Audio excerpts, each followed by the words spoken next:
que fija el reglamento. Ese es el riesgo permitido. A alguien que actúa dentro del riesgo permitido no se le puede formar una imputación.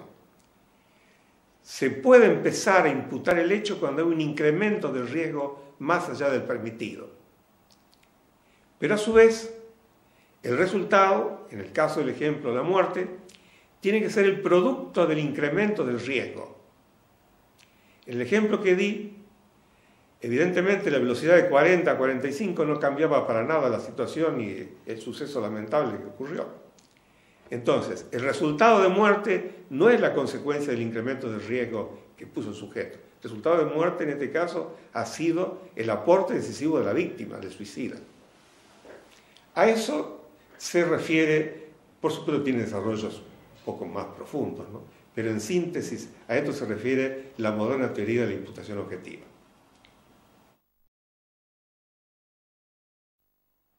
Voy a referirme ahora a los elementos subjetivos del tipo culposo.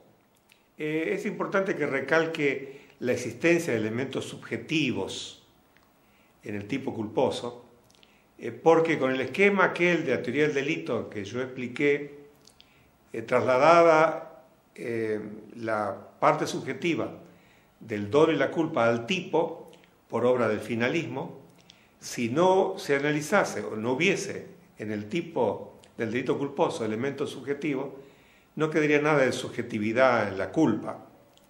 Y justamente acá habría que hacer una crítica al padre del finalismo, Hans Welzel, porque él habló de la infracción del deber objetivo de cuidado. Yo pienso que obviamente hay infracción del deber objetivo de cuidado cuando estos elementos del tipo culposo concurren, pero también hay una infracción del elemento subjetivo, de la infracción del deber subjetivo de cuidado. ¿Cómo se manifiesta entonces el tipo subjetivo del delito culposo? En primer lugar, tendría que yo explicarles que para que exista un delito culposo, el hecho tiene que ser previsible.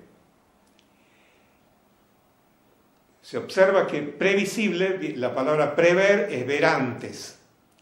Si el individuo no tiene posibilidades de ver antes, el suceso es imprevisible y consecuentemente no está configurado este elemento del tipo del delito culposo.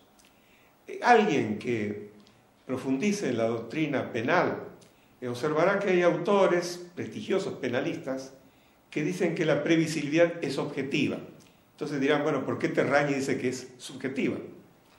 Porque se puede entender de dos maneras.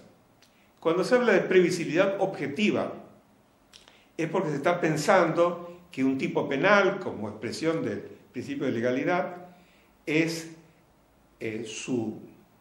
lo que el código prevé, lo que el código exige, es que todos lo cumplan. Entonces, la previsibilidad es objetiva en el sentido de que es una norma dirigida erga omnes, a todos.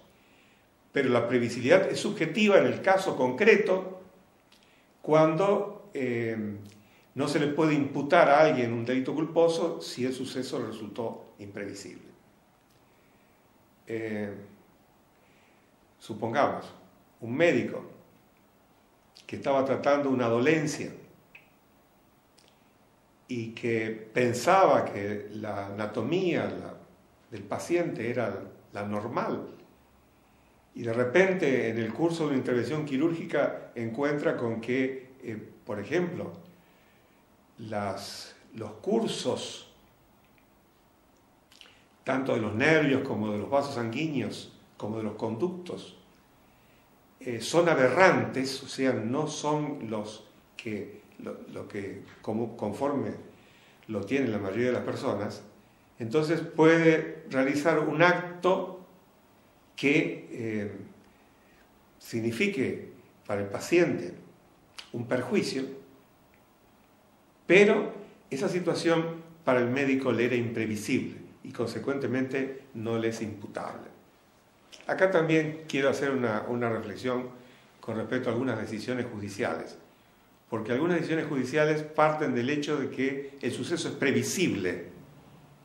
Pero claro, Los jueces examinan el asunto ex post, o sea, luego de ocurrido el suceso. Hay que ponerse en el lugar del autor en el momento en que el suceso tuvo lugar. Y allí se darían cuenta de que algunos casos tienen que ser eximidos por imprevisibilidad.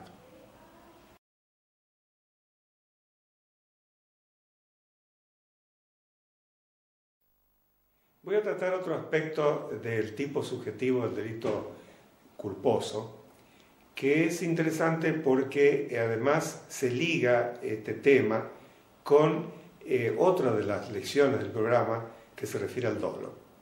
Los elementos subjetivos, por esencia, además de la previsibilidad de la cual hablé, tendría que también desarrollar un tema que es interesante, que es el tema de los conocimientos especiales, pero me voy a concentrar en otros dos aspectos. La culpa puede ser consciente o inconsciente.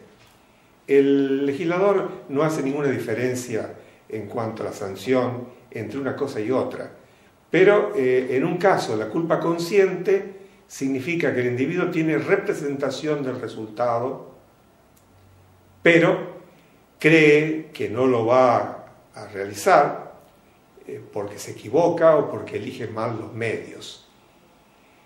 En ese caso, la culpa abarca el hecho de haberse excedido, digamos, en las precauciones que debía adoptar. La culpa inconsciente es aquella culpa en que incurre el sujeto porque no se le pasó siquiera por la mente la posibilidad de que el resultado aconteciese. Es el caso de un descuido, un olvido. A veces se le llama a estos casos delitos de olvido. Pero lo más problemático es el tema de la culpa consciente, porque está en la frontera con el dolo, y justamente con una de las especies del dolo que se llama dolo eventual. El dolo puede ser directo, o sea, el individuo quiere matar a su enemigo y lo mata. El dolo puede ser indirecto, quiere matar a su enemigo, sabe que su enemigo